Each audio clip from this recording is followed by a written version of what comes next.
74 milliards de dollars américains en 5 ans, c'est le poids du budget proposé par Freddy Matungulu Ilyankir, candidat à l'élection présidentielle du 23 décembre prochain.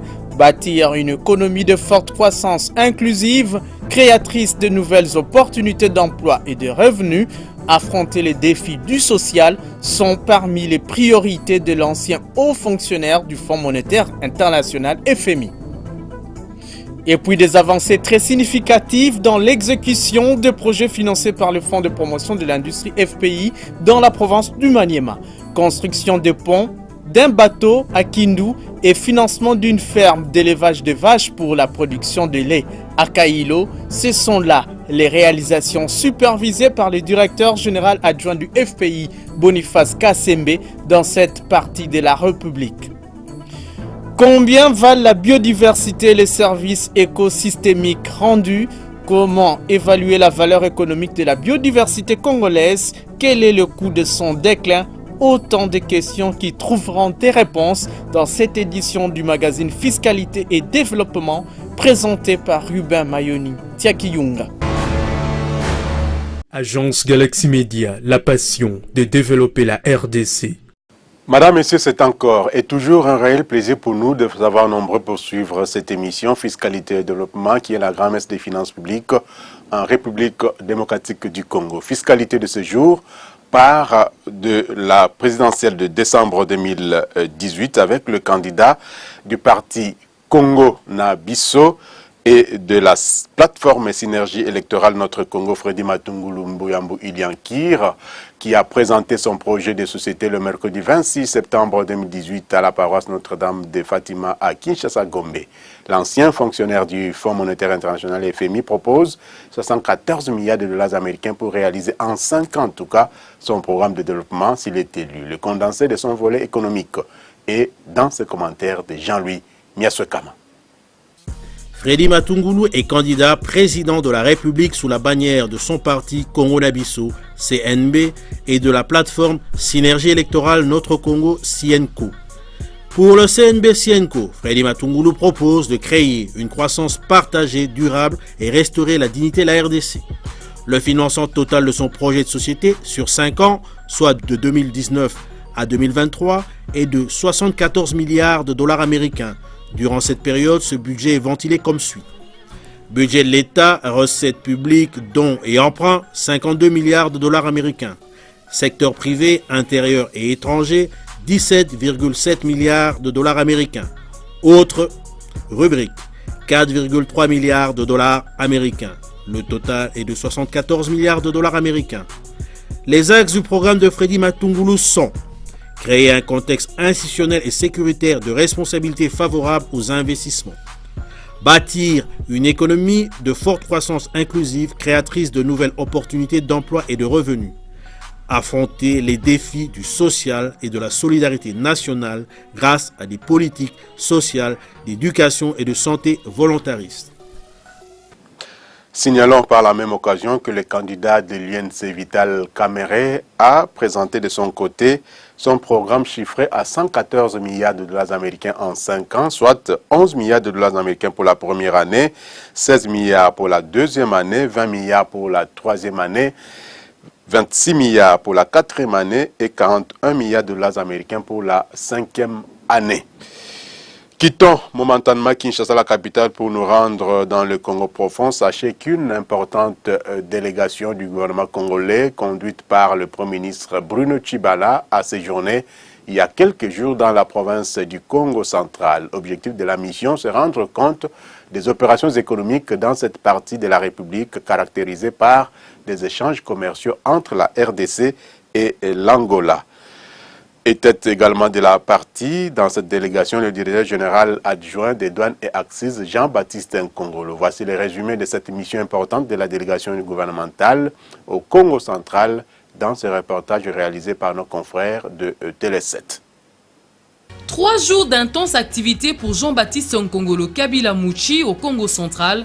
Le directeur général adjoint chargé des questions administratives et financières, assumant l'intérim du DG empêché, est à Matadi où il précède le Premier ministre pour une mission gouvernementale de suivi et d'évaluation de travail dans les différents ports et sociétés pétrolières du chef-lieu du Congo central.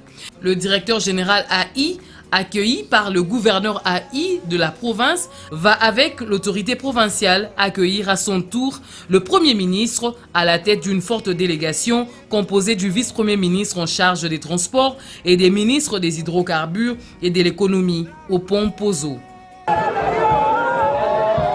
La deuxième étape de la mission du gouvernement au Congo central est consacrée essentiellement à la visite de sites et ports à Matadi. La délégation s'inquiète de la situation au port de la SCTP où il fait état des difficultés que traverse le port qui nécessite aujourd'hui un réaménagement technique urgent afin de permettre à l'entreprise et à la régie financière, la DGDA, de mobiliser davantage des recettes pour le compte du Trésor public. Au nom du gouvernement, Bruno Tshibala s'engage à remédier à la situation. Le port MGT est bien tenu et l'organisation en ces lieux est saluée par le Premier ministre et sa délégation qui apprécie ces ports polyvalents capables de supporter 175 000 containers lents. Le chef du gouvernement déplore toutefois qu'il n'y ait pas suffisance des locaux pour abriter le service de l'État ayant pour mission la mobilisation accrue des recettes. Objectif que Jean-Baptiste Nkongolo Kabila Mouchi s'est fait fort d'expliquer et de préciser, lui qui a toujours les ambitions de contribuer au développement économique de la RDC. Qui au départ était recherché par l'opérateur ça passe par une architecture commune. On constitue une liasse parce qu'il faut importer la métier et médicaments doivent obtenir l'autorisation du ministre ayant en charge de la santé. Et ces documents-là est compilé avec d'autres documents comme des licences et consorts par le service du guichet unique du commerce extérieur. Et ça passe électroniquement dans le système citoyen. Ici, ils vont voir si tous ces documents, ils contiennent les documents réunis lors du développement de marchandises. À ce moment-là, ils font passer le délivre de bulletin de liquidation pour qu'ils partent payer à la. La société pétrolière, l'Erescom Petroleum, nouvellement créée, a également bénéficié de la visite de la délégation gouvernementale conduite par le Premier ministre Bruno Tshibala. Une société qui contribue tant soit peu au développement économique du pays. La société pétrolière CEP Congo était également dans l'agenda de Bruno Tshibala et sa délégation. À Lufu, poste frontalier avec l'Angola, où le trafic douanier est intense, le directeur général AI de la DGDA précède le Premier ministre qui tient à voir de ses propres yeux comment les activités évoluent sur ces sites. Jean-Baptiste Nkongolo Kabila, qui a déjà visité les lieux, apprécie le niveau d'exécution des travaux de construction du bâtiment qui doit abriter le service opérant à ces postes. C'est lui qui guide personnellement les chefs du gouvernement et sa suite qui veulent eux aussi avoir la certitude que la firme chinoise chargée d'exécuter les travaux accomplit sa mission. Bruno Tshibala et son équipe avancent quelque part vers la frontière entre la RDC et l'Angola avant de procéder à l'évaluation de cette mission de service. Il était tout à fait normal qu'ils viennent palper du doigt les réalités, les difficultés que rencontrent les services de l'État ici sur place. Il le dit à la longueur de la journée. Mais comme c'est un homme de terrain, il a préféré venir palper du doigt ces réalités. Il a compris les doléances. Il a vu les conditions dans lesquelles les agents de l'État travaillent. Il va certainement vous répondre au moment voulu. Il a oublié. Cette visite s'inscrit spécialement dans le cadre économique. Ce n'est pas une visite politique, et vous l'avez remarqué. Il n'a tenu aucun discours populaire. Pourtant, il s'est arrangé la fois, mais il n'a pas fait. Il avait un autre objectif. Le directeur général AI de la DGDA, lui, profite de son voyage par route pour Lufu pour remettre de l'ordre au péage au niveau de Kenge, où il exhorte les agents de la douane et d'autres services à être plus expéditifs pour éviter l'encombrement de la nationale numéro 1. Un peu plus tôt, le directeur général AI de la DGDA s'est entretenu à huis clos avec les agents de la direction provinciale de douane du Congo central, à qui il a donné des instructions quant au respect des textes relatifs à la lutte contre la fraude et la contrebande. Toujours dans le Congo profond, mais cette fois-ci, rendons-nous dans l'est du pays. En dépit d'innombrables ressources naturelles dont dispose la République démocratique du Congo, son économie reste en tout cas extravertie. Le pays importe plus des pays voisins sans exporter en échange grand-chose, malgré son adhésion au sein des organisations sous-régionales telles que le COMESA et la CEAC. La République démocratique du Congo ne tire pas en tout cas profit de ses avantages, faute d'unité de transformation et de valorisation de ses richesses naturelles bien diversifiées. Notre correspondant permanent à Bukavu, Bertin Ilyoshin, a réfléchi sur la question et nous propose ce reportage. Pour faire face à la mondialisation, le pays le moins compétitif recourt aux regroupements régionaux. La République démocratique du Congo ne fait pas exception à la règle. Dans les domaines économiques, elle a adhéré à différents marchés communs. Avec des ressources naturelles importantes et une population estimée à 16% du marché commun de l'Afrique de l'Est, le Congo y va moins comme un marché de transformation de matières premières en produits finis qu'un marché de consommation de produits finis et d'approvisionnement en matières premières. Dans le régime du commerce simplifié du COMESA, des petits commerçants au sud Kivu traversent le pays limitrophe de la province avec des devises. Au retour, ils y importent de la marchandise. La pratique des affaires en République démocratique du Congo est la résultante de la volonté politique, une volonté manifeste dans le caractère extraverti de l'économie congolaise. Elle est aussi la conséquence des opportunités ratées des opérateurs économiques congolais de transformer en richesse les potentialités énormes que regorge la République démocratique du Congo. Pour ce faire, le directeur général à l'intérim de la DGDA a attiré l'attention des opérateurs économiques sur ces opportunités, comme l'atteste le président de la Fédération des entreprises du Congo Antenne du Sud Kivu, M. Rubouye Ombeni Alain. Il vient de nous inciter à la production locale. Il nous a donné les secteurs qu'il faut que nous puissions développer, parce que la plupart de nos membres ou la plupart des hommes d'affaires ici, ils sont importateurs. Il veut qu'il y ait aussi des producteurs. Il faut qu'il y ait une production locale qui va permettre au pays d'avoir la plus-value et créer la main-d'œuvre. Et le gouvernement ainsi que la DGDA sont disposés à accompagner tous les investisseurs dans ce domaine.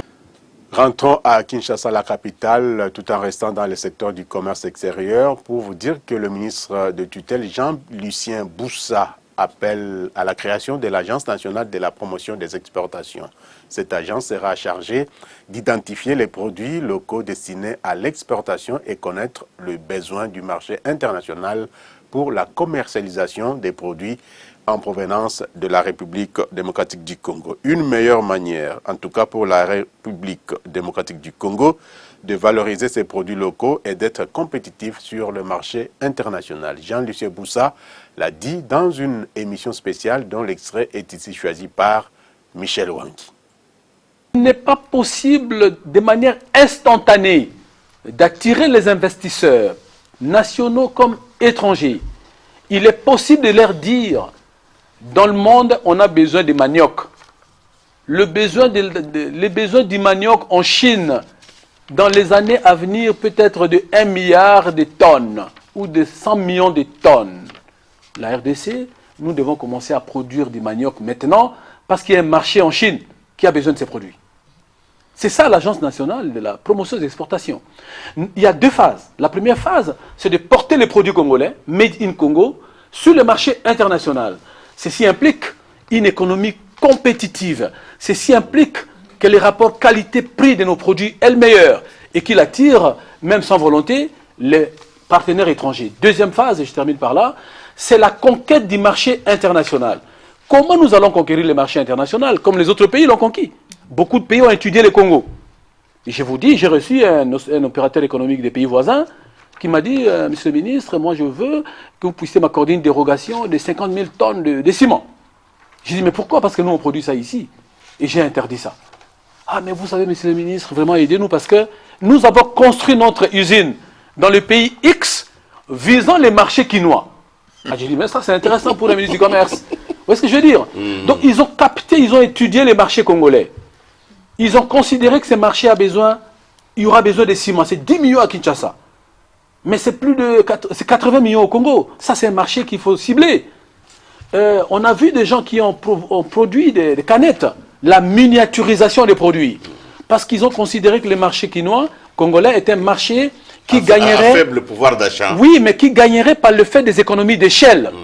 En vendant au plus grand nombre, avec une petite marge, on réalise des milliards. Et il faut vendre des produits à des petites quantités pour accéder aux gains et petits. Ça s'appelle miniaturisation des produits. Ils ont visé ce marché. Donc nous, au niveau de l'agence nationale de la promotion des exportations qui va être décidée par les gouvernements très bientôt, je souhaite que tous mes collègues me soutiennent à ces propos. Ça se fait déjà au niveau de la commission Ecofir. Il faut que nous arrivions à disposer d'une agence qui connaît les besoins d'aujourd'hui et de demain de notre marché intérieur et qui se prépare pour ça, mais aussi qui identifie les créneaux porteurs au niveau international pour permettre au pays de capter les marchés internationaux. Voilà ce qui se passe entre la Chine et les États-Unis. La guerre commerciale. Le commerce international est l'un des leviers de la croissance économique et de la puissance d'une nation. Aujourd'hui, si on ferme la Chine au marché international, son économie se dégringole dans 2 mois qui viennent. Et donc, nous avons intérêt aujourd'hui à être prêts. À la fois, nous voulons être un pays émergent demain. En même temps, il faut avoir des outils d'émergence et des outils de résilience de notre économie. C'est ce que nous sommes en train de faire à travers l'agence des promotions exportations. Après ces explications, retournons une fois de plus à l'intérieur du pays avec le Fonds de promotion de l'industrie, FPI, dont les avancées des travaux financés par cet établissement public sont très significatives dans le Maniema. C'est le constat du directeur général adjoint du FPI, Boniface Kassembe, en mission de service dans cette partie de la République. Il s'agit de la ferme d'élevage de vaches dans le territoire de Kailo et la construction d'un bateau au bord du fleuve Congo à Kindu. Commentaire de Patience Vumilia sur les images de nos confrères du service des communications du FPI. Dans sa nouvelle politique de financement, le Fonds de promotion de l'industrie ambitionne de financer au moins un projet dans chaque territoire de la RDC, tout en veillant à se positionner dans une chaîne de valeur. C'est dans ce cadre que le directeur général adjoint du FPI, Boniface Kassembe, a conduit une mission de supervision dans la province du Maniema afin de se rendre compte de l'état d'avancement des activités pour un accompagnement efficace. En marge de cette mission de suivi, le numéro 2 du FPI a assisté au lancement des travaux de projets de construction de 4 ouvrages d'art dans les territoires de Kailo. La pose de la première pierre par le gouverneur de province, Jérôme Bikenge, s'est déroulée à 9 km de la ville de Kindu, sur la rivière Lononga, en présence des autorités coutumières et de chefferies de Kailo. Nous avons des jeunes gens qui pensent au développement de notre province et qui ne passent pas le plus clair de leur temps à se rentrer dedans, à s'attaquer aux oripeaux du pouvoir, à s'attaquer à l'essentiel, aux fondamentaux du développement de notre province. Nous devons saluer cette initiative de IRDAC, qui est une organisation non gouvernementale qui s'occupe essentiellement des aspects de développement. Et ces ouvrages démontrent les résultats de la nouvelle politique de financement des fonds de promotion de l'industrie, qui ne s'occupe pas seulement de financer les projets, mais aussi de préviser et viabiliser les projets, en fait de rendre l'environnement qui porte les projets très favorable pour son développement.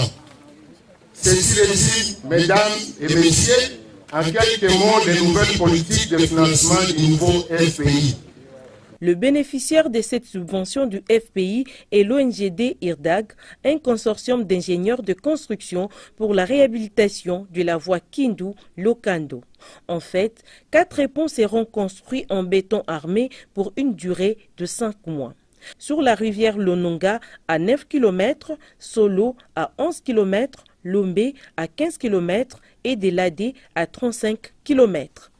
Ces ouvrages permettront de renforcer la capacité des communautés de Kailo à se prendre en charge pour l'augmentation de l'accès de populations bénéficiaires aux services fournis par les infrastructures routières et réduire l'enclavement de la cité de Lokando, la base et le centre d'instruction militaire qui porte le même nom et le parc TL2.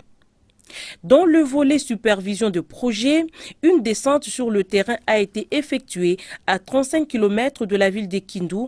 La délégation du FPI a visité le projet Grâce 2 évoluant dans l'agro-pastoral pour la production laitière. 2 mois seulement après son financement, le projet a déjà exécuté 50% de son activité. Nous avons déjà fait un pas par rapport à l'exécution du projet. Et notre premier pas était d'abord d'acheter des vaches. On en a déjà acheté. Et nous, au fait, nous avons le projet de produire du lait. Mais on est allé aussi acheter des machines pour que nous commençons à produire ça. Mais c'est tout encore au niveau de Kalemi. Je crois d'ici 1 mois, 2 semaines, les machines seront déjà là. Le deuxième projet visité est Grâce 1 qui construit un bateau devant desservir Ubundu et Kindu. Sur place, la délégation s'est rendue compte de l'avancement des constructions du bateau en chantier. Enfin, la délégation a visité les établissements Dieu Merci chez Magana, un projet destiné à la fabrication de blocs de glace. Dans le but de mobiliser plus et financer plus et mieux, le DGA du FPI a visité une savonnerie qui est aussi à la recherche de financement.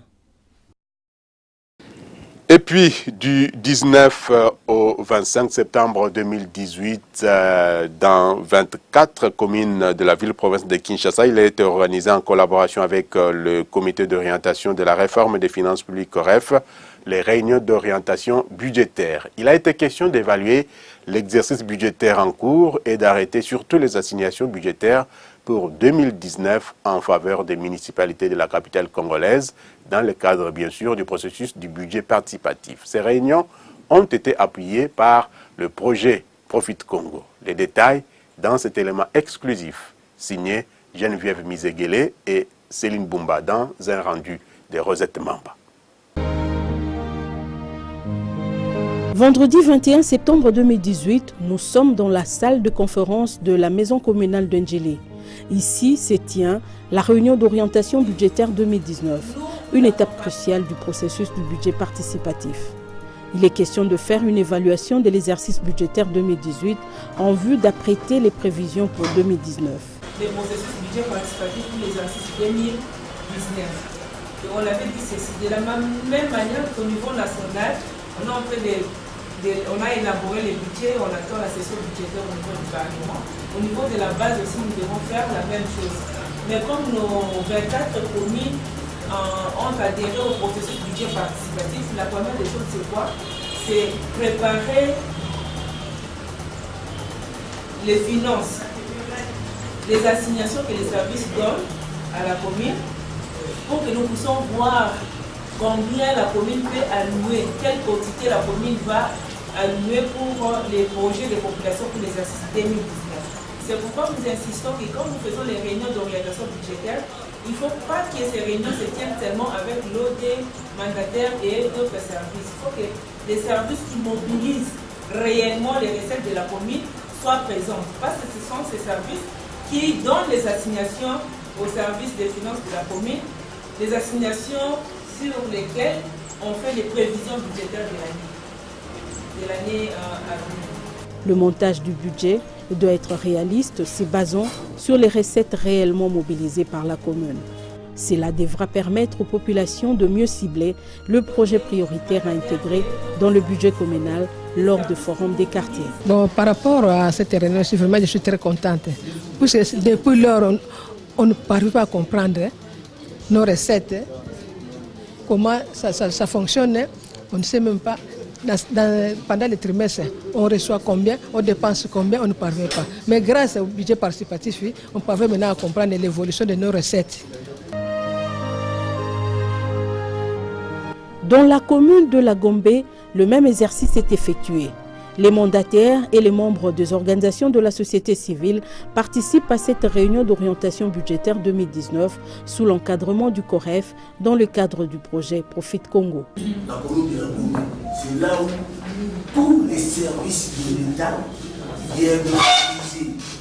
Donc on regarde Gombe. Hein? C'est la vache à lait. La vache à lait.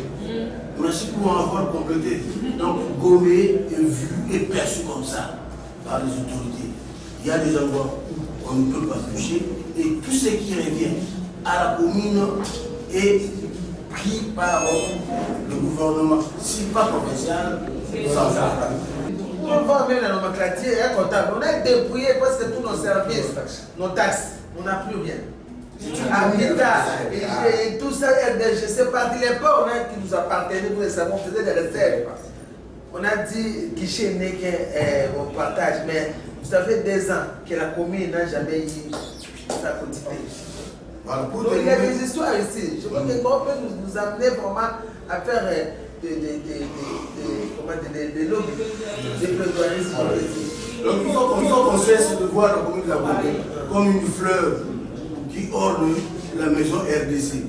C'est pourquoi vous voyez tous les travaux d'urbanisation, des travaux d'assainissement commencent par Gombe. C'est-à-dire que Gombe, c'est la poule aux œufs d'or. Il faut la revêtir de belles robes, il faut la soigner, et pour que le visiteur qui vient en haut voit une commune de la République. Nous acceptons ce genre de réunion. Ça vient de nos ancêtres. Sous l'arbre par là, afin d'avancer en c'était discuter de solutions. C'est ça sous l'arbre par là que Goref nous a fait. On présente, on a les éléments. Maintenant, on cherche la solution à ces éléments. La solution, c'est si les institutions de l'État, au niveau de la commune, pas que nous revendiquons la droit directement, ils risquent d'être détenus par l'autorité aussi, qui est son chef. Les participants sont suffisamment éclairés sur les recettes mobilisées en 2018 et aussi informés sur le pourcentage alloué par la municipalité dans le compte du budget participatif en 2019.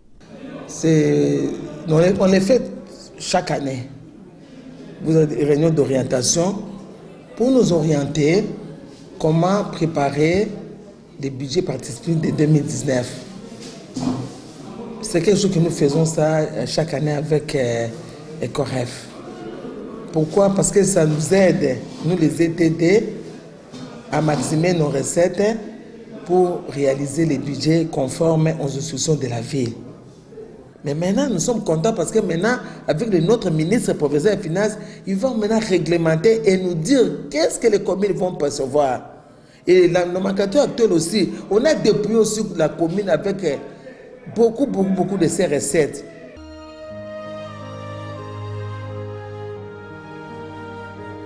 À Maluku, comme dans le reste des communes de la ville-province de Kinshasa, le processus du budget participatif est vu comme la manne tombée du ciel pour révolutionner la manière de gérer le fonds public. Des réalisations sont maintenant visibles de façon progressive, reconnaît le bourgmestre de la commune de Maluku.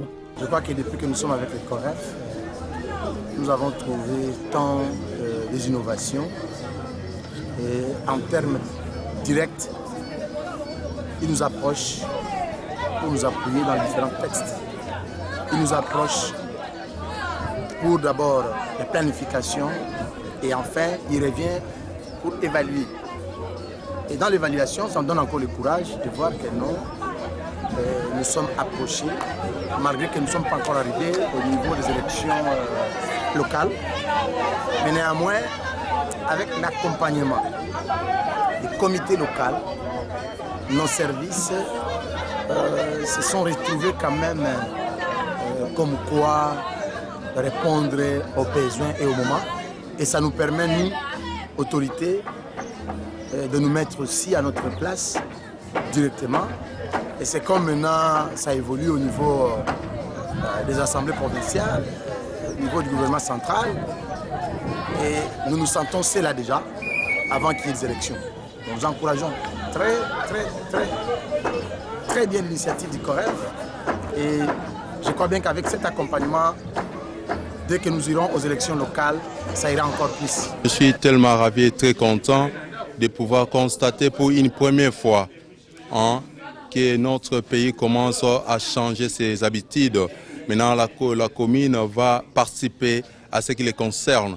Vous savez, la gestion de la chose publique nous concerne tous.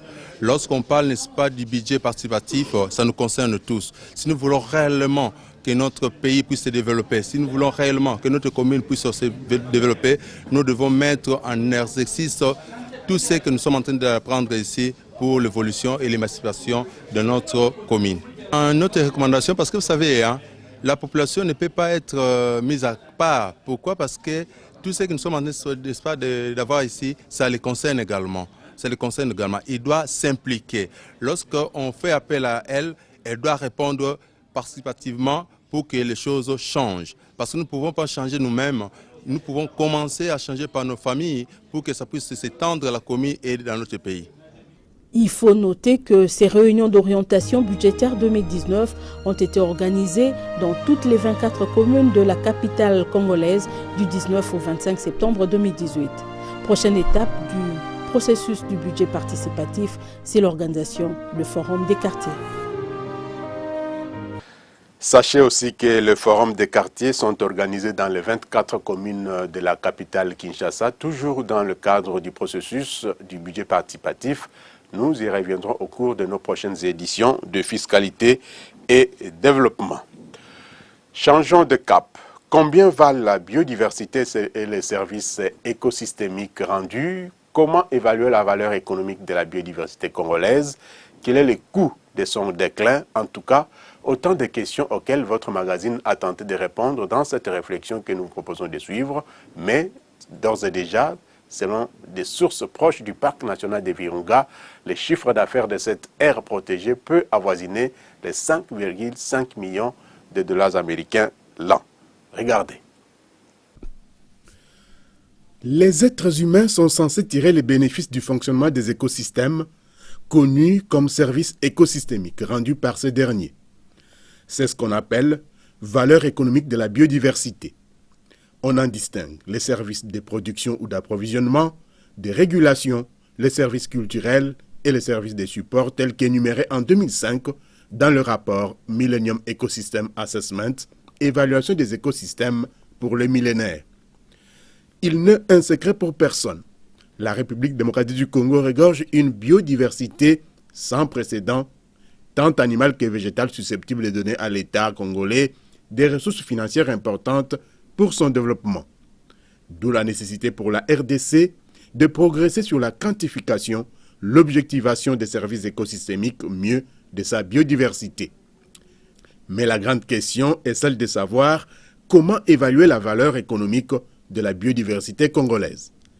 Donner une valeur monétaire à la biodiversité congolaise permet alors d'offrir aux décideurs des éléments quantitatifs d'appréciation des bénéfices et des coûts des programmes cherchant la préservation et certaines évolutions de la biodiversité, ce, malgré les difficultés méthodologiques soulevées par cette évaluation en termes de chiffres concrets que coûte la biodiversité congolaise. En dépit de ces difficultés posées par cette évaluation économique de la biodiversité, il est possible d'estimer sa valeur par les biais des méthodes d'évaluation contingente, des prix hédoniques, de l'expérimentation des choix, des coûts de transport, d'évitement, des remplacements et des dépenses de protection, ainsi que la fonction de production. Toutefois, quelques valeurs marchandes découlant de la biodiversité peuvent être énumérées, comme c'est le cas de l'écotourisme, du tourisme lui-même, des activités récréatives qui peuvent rapporter des milliers, sinon des millions de dollars américains, pourquoi pas des milliards de dollars au pays. Mais la connaissance de la biodiversité peut également guider les actions, comme c'est le cas du Fonds mondial pour la nature WWF, qui venait de développer un plan de biomonitoring à long terme pour le parc national de la Salonga avec l'implication des partenaires techniques. Aujourd'hui, il convient d'apprendre à valoriser la biodiversité pour faire face à son érosion à travers les braconnages par exemple, afin de placer l'approche économique de la biodiversité et des services liés aux écosystèmes à l'agenda national et international. Comme vous venez de vous en rendre compte, la biodiversité constitue une source de richesse, en tout cas incommensurable, ce qui nous amène à vulgariser les actes générateurs de recettes non fiscales de l'État qui relèvent du secteur de l'environnement, recettes ordonnancées et encadrées par la DGRAD conformément à l'ordonnance loi du 13 mars 2018 portant nomenclature des droits, taxes et redevances du pouvoir central. Michel Wangui nous énumère ces actes générateurs du domaine environnemental dans cet élément. Taxes sur le permis d'exploitation des produits et sous-produits de la faune sauvage. Capture, abattage, importation, exportation ou réexportation et de la flore sauvage, récolte, exportation d'espèces végétales ligneuses et non ligneuses, grimes et bois sciés. Taxes sur les certificats de légitime détention de produits de la chasse, animaux totalement ou partiellement protégés, autres animaux, trophées. Taxes sur les installations classées des catégories 1A, A, taxes d'implantation, B, taxes rémunérateurs annuelles, C, taxes de pollution. Taxes à l'exportation, A, sur délivrance d'un certificat phytosanitaire, B, sur délivrance des certificats d'origine. Quotité du trésor public sur la taxe de déboisement. Permis de coupe de bois industriel. Redevance sur la superficie concédée. Taxe d'inventaire et de reconnaissance forestière. Taxe d'homologation d'une organisation non gouvernementale nationale ou internationale. Taxe sur la délivrance d'une autorisation d'achat, de vente ou d'exportation de bois d'œuvre.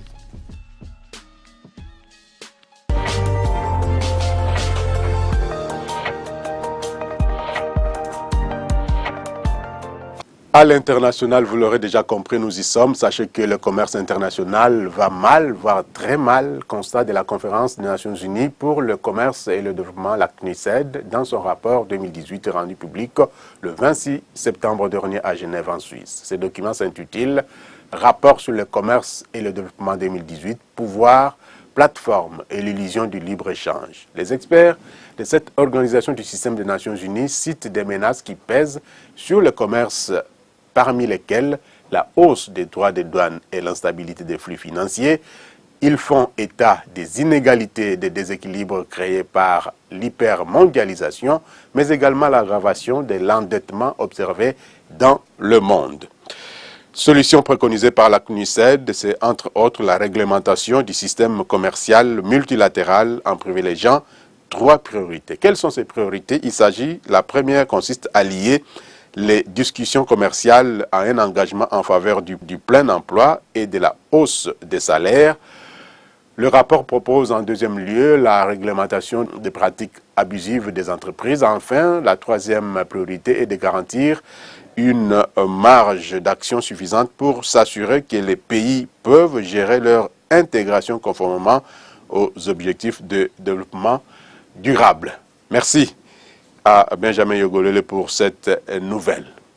Ouvrons à présent notre page de l'économie nationale en jetant un regard sur l'évolution des prix des denrées alimentaires de grande consommation sur les différents marchés de la ville-province de Kinshasa au samedi 29 septembre 2018. Philon Cholet pour les détails.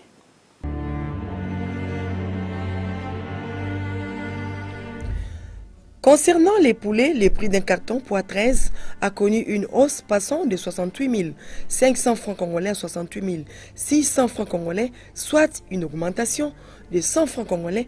Nous sommes là au marché de la Liberté, dans la commune de Massina.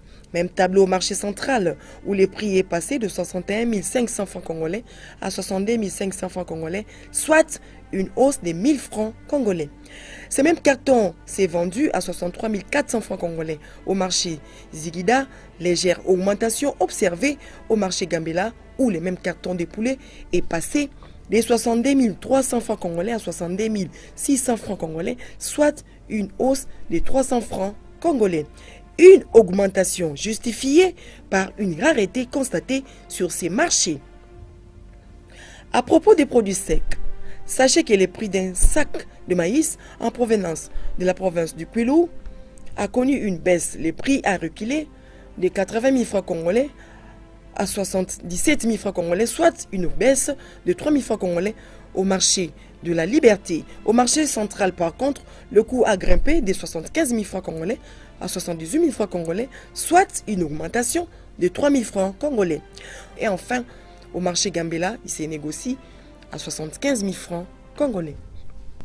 Pour l'huile végétale, un bidon de 10 litres coûte actuellement 26 200 francs congolais au marché de la Liberté, 25 500 francs congolais au marché central, 26 000 francs congolais au marché Zigida et 26 300 francs congolais au marché Gambela. Cette baisse des prix de l'huile végétale s'explique par l'abondance de ces produits sur certains marchés. Du côté viande, le prix d'un carton TS 10 kg est resté inchangé au marché de la Liberté à Massina où il s'est vendu à 92 000 francs congolais. Même tableau au marché central où le prix est resté stable à 93 000 francs congolais. Hausse par contre au marché Zigida où le prix est passé de 93 500 francs congolais à 93 800 francs congolais, soit une hausse de 300 francs congolais. Et enfin au marché Gambela, pour obtenir un carton de viande TS 10 kg, il faut décaisser 93 450 francs congolais. Terminons ce tour d'horizon de prix avec les haricots. Les coûts d'un gobelet communément appelé Gundeli a connu une légère hausse, passant de 1300 francs congolais à 1400 francs congolais au marché de la Liberté. Stabilité des prix par contre au marché central où les prix est resté inchangé d'une semaine à une autre à 1300 francs congolais. 1200 francs congolais au marché Zigida et 1350 francs congolais au marché Gambela.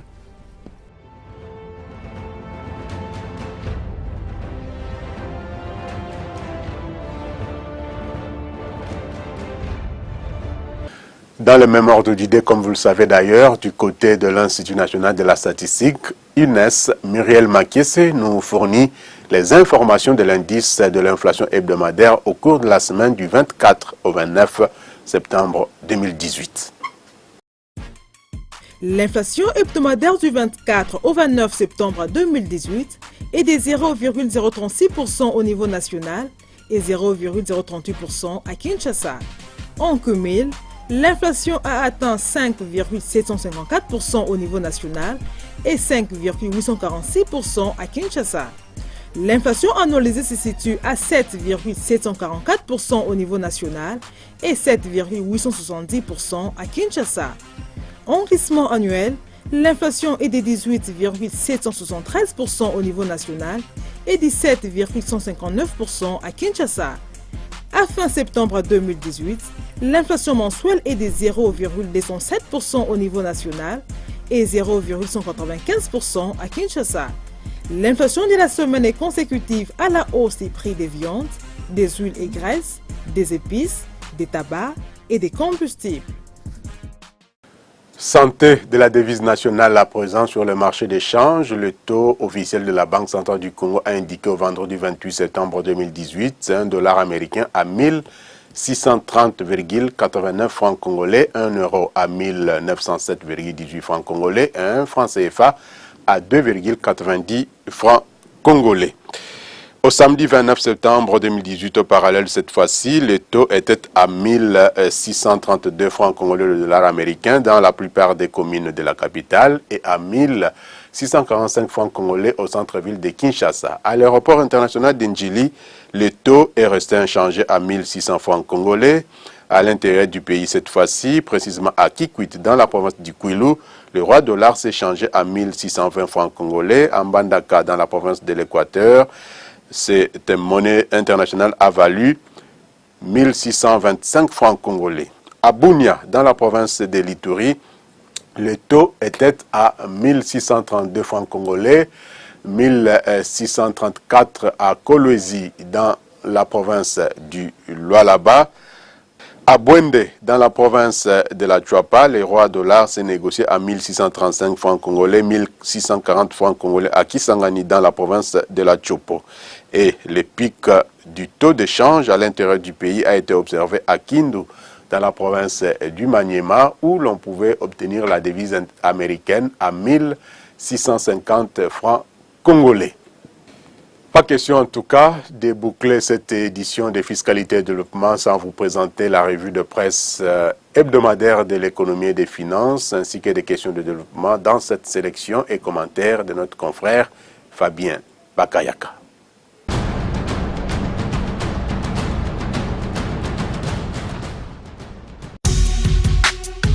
Ouvrons cette revue de presse par les quotidiens Le Potentiel qui, dans sa rubrique économie, parle de la validation de la fête des réformes Doing Business 2020. Selon Le Potentiel, alors que la République démocratique du Congo est dans l'attente du rapport Doing Business 2019 de la Banque mondiale, qui devait être publié incessamment, à Kinshasa, les partenaires publics et privés se préparent déjà au prochain Doing Business 2020. En effet, l'urgence s'impose.